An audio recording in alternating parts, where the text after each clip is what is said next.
What happens when the royal family's most guarded secret isn't a scandal, but a suffering they can no longer hide? This isn't about an affair. This isn't about a betrayal. This is about a slow, silent shattering happening behind the gilded doors of Kensington Palace. While Prince William stood tall at the Natural History Museum, championing the future of the planet, a much more personal world was collapsing back home. And the statement he and King Charles finally released wasn't an update. It was a white flag. We ask for understanding in this difficult moment. What difficult moment? Those 5 words, buried in a short, stark announcement, were a crack in the royal facade so profound it sent a chill through the nation. The future queen was in trouble. Real trouble. And the palace, the master of controlled narratives, was finally admitting it couldn't control this. The glamour was gone. All that remained was the terrifying, human truth of a body failing. Catherine, Princess of Wales, has always been the monarchy's unshakable pillar. Her strength wasn't loud. It was deep. The quiet root system holding everything together. We watched her glide through engagements, a picture of polished resilience. The perfect smile. The steady hand. The mother who could comfort a nation and her children in the same breath. But what if that strength was the greatest performance of her life? What if, while we admired the elegant tree, its roots were silently rotting beneath the surface? The fatigue didn't announce itself with a crash. It crept in. A fog so gradual. She didn't realize she was lost in it until she couldn't see her own hands in front of her. Imagine this, a woman who commands rooms with a mere presence, suddenly unable to command her own limbs. Mornings became a battleground.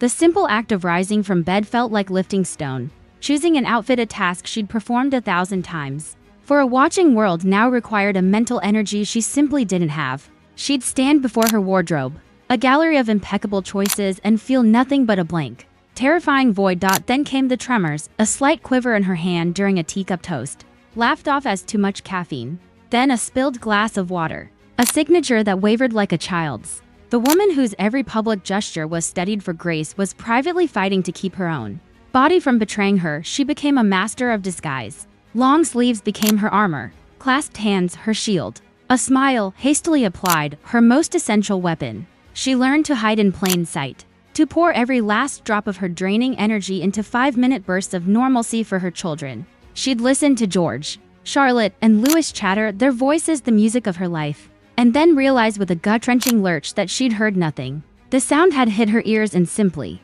evaporated. "Mommy," a small voice would tug, concern edging into confusion. She'd snap back, her heart pounding with guilt, fabricating a response. Praying her eyes still held the light they expected to see. The staff saw. Of course they saw. The exchanged glances, the hushed conversations, the untouched breakfast trays. The princess, found sitting alone in a darkening room, too exhausted to cross the floor and turn on a lamp. But her silence was a command more powerful than any royal decree. She was determined to carry this alone, to protect her family from the truth she herself couldn't face. What would you do?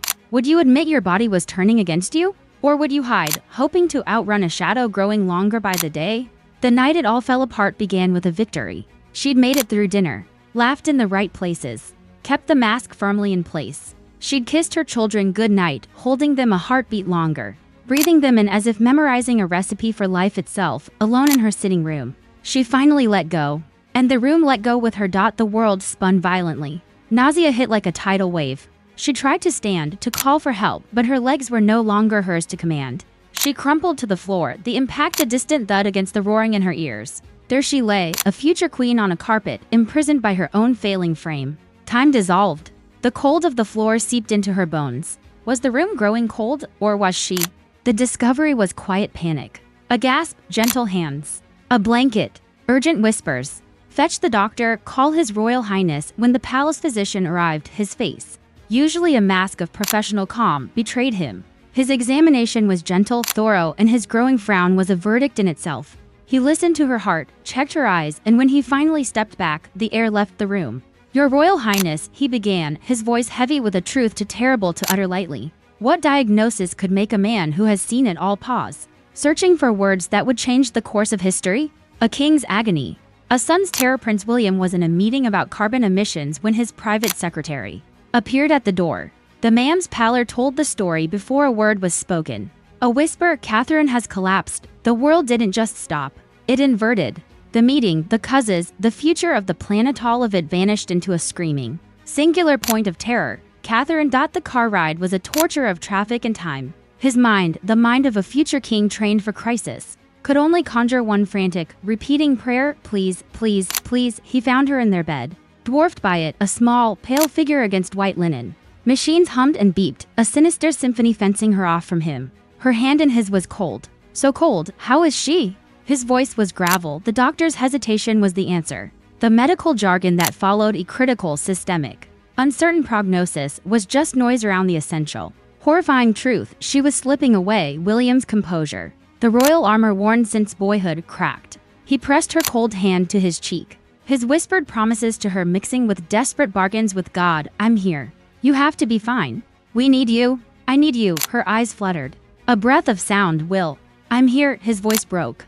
The heir to the throne, broken on the shore of his wife's whispered name.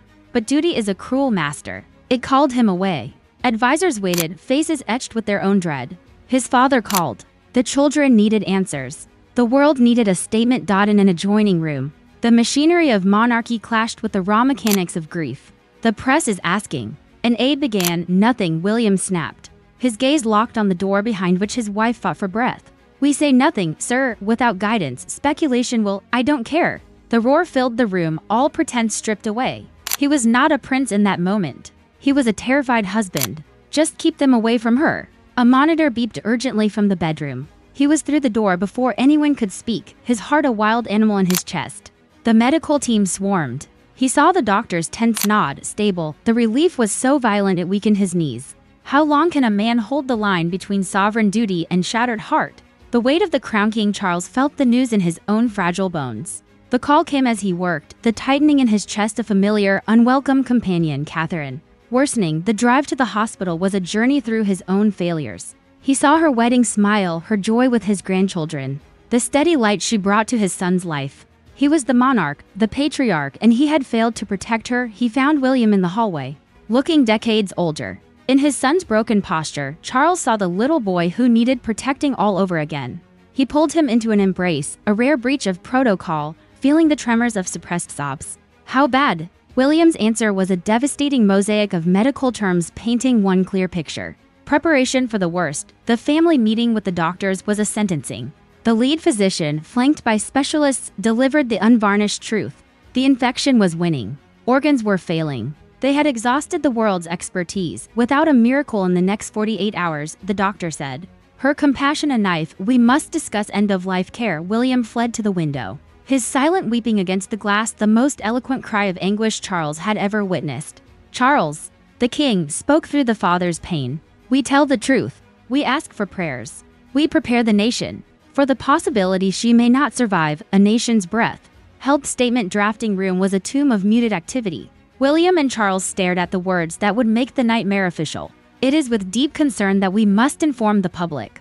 William read, his voice hollow. He stopped. This is impossible. How do we tell millions of people that she might not?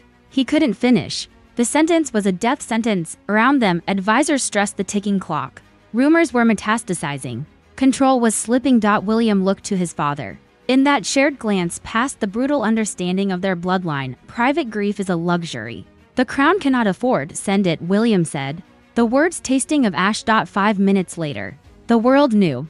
Buckingham Palace announces with profound concern that Princess Catherine has experienced a serious medical setback. The news spread like a virus of grief. Streets paused. Flags dipped. Churches opened. A nation held its collective breath, united in a fear that transcended politics and pageantry. The vibrant princess, the devoted mother, the steady future queen, was vanishing before their eyes. Inside the palace, the true vigil was measured in beeps and breaths. The children's vigil. Princess Charlotte, with her mother's preternatural empathy, felt the fracture in the universe. At 9 years old, she understood that the whispers and the drawn faces meant the fairy tale was broken. Why can't we see her? She asked her father, his face a map of exhaustion. We could make her smile. William pulled her close, his tremor answering what his words could not. The doctors need mommy to rest, my love.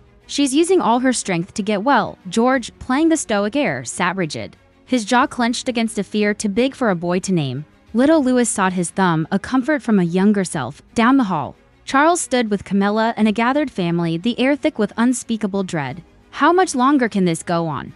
Camilla whispered, her own composure fraying. Night fell, a long, dark blanket. At the hospital, William paced a trench into the corridor floor. Inside Catherine's room, the battle raged silently. Alarms sounded soft, urgent rebellions of flesh against machine. Each one stopped William's heart. Around 3 a.m., the door burst open. A nurse rushed out, calling for backup. William pressed himself against the wall, a spectator to the war for his wife's life. The organized, silent chaos was more terrifying than any scream he watched, breath held. As death made its pauses, only to be pushed back by science and stubborn will. Dawn broke. Pale and indifferent. The lead physician emerged, his face etched with the night's brutal work. Your Royal Highness, he said. William braced for the end. There's been an unexpected development. What shift in the dark could possibly alter a destiny that seemed so grimly sealed? The glimmer a root finds water. Catherine's love for her family was not just an emotion. It was her biology, her compass. Even in the deep, silent well of her coma, it was the faint, stubborn thread she followed back. Her eyes opened to the sight of her husband, broken over her hand. He was asleep, his face ravaged by vigil. Will, the word was a scratch of sound, his head shot up. Disbelief, hope so raw it was painful to witness. Then, the dam broke. He cried, great, shaking sobs of release. You're awake. The ghost of a smile touched her lips. The children? They're safe. They're waiting. When Charles entered and saw her conscious, the king wept openly. Camilla's hand flew to her mouth. The relief that flooded the room was tangible, a physical warmth pushing back the cold dread. Then, the children.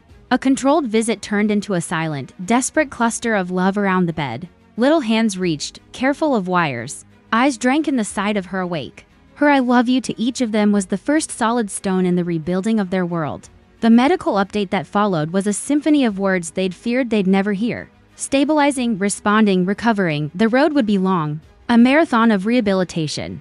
But there was a road. Where before there was only a cliff edge, now there was a path, however steep. That night, William stood at the window.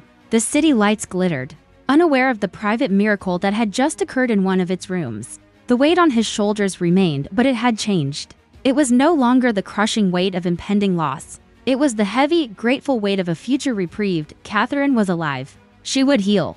Their story was not over, but the palace's brief, chilling statement still hung in the air. We ask for understanding in this difficult moment. The world now understood a fraction of the truth. They'd seen the crack in the monarchy's flawless veneer. They'd glimpsed the profound human vulnerability at the heart of the crown.